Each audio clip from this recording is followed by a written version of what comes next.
Grabe ang depensa ni Jared Vanderbilt, 4 steals ang ginawa sa Lakers, third straight game sa ding 10 plus points ang nai-score. Sinabing isang espesyal na team daw ang Lake Show ayon kay Vanderbilt.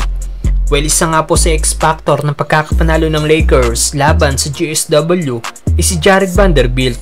Na solid production na naman ang ginawa sa Lakers, nagtapos na may 14 points, 9 rebounds, 5 assists at 4 steals off the bench. Maraming Lakers fans na nagde-demand na dapat nang ibalik bilang starting PF ng team si Bando dahil sa ganda ng inilalaro nito.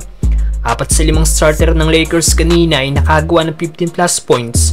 Si Taurean Prince lang ang hindi, na miski isang puntos ay walang nagawa.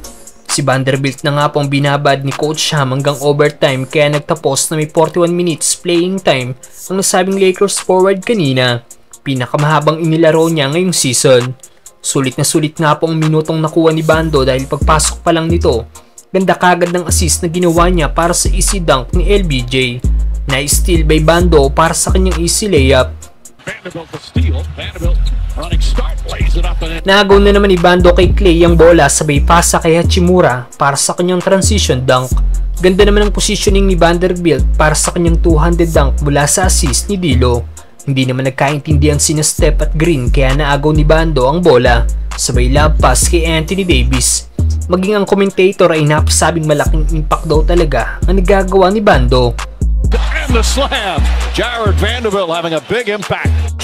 Turnover naman ang inabot ni Kuminga dahil pa rin sa depensa ni Vanderbilt, na sinundan pa ng isang turnover ng GSW matapos ang illegal screen ni Kevon Looney kay Bando para mabigyan ng space si Stephen Curry.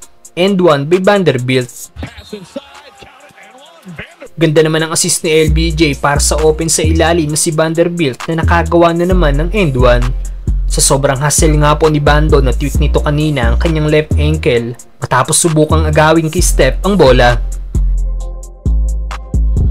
Turnover ulit sa GSW matapos sikuhin naman ni Andrew Wiggins si Vanderbilt na natawagan ng offensive foul.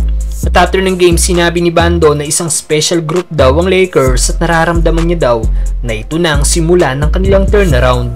Anong masasabi niyo sa naging laro ni Vanderbilt kanina mga brother? It's special. I think we have a special group here. You know, we're starting to turn that corner at the right time, I feel like. So just continue. He's been leading the way, him and AD. And for us, just to keep following their lead and, you know, keep chipping away. Yes, sir!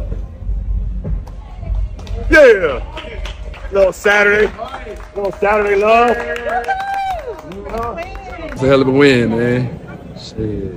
Double OT. They pulled it out. Get that win.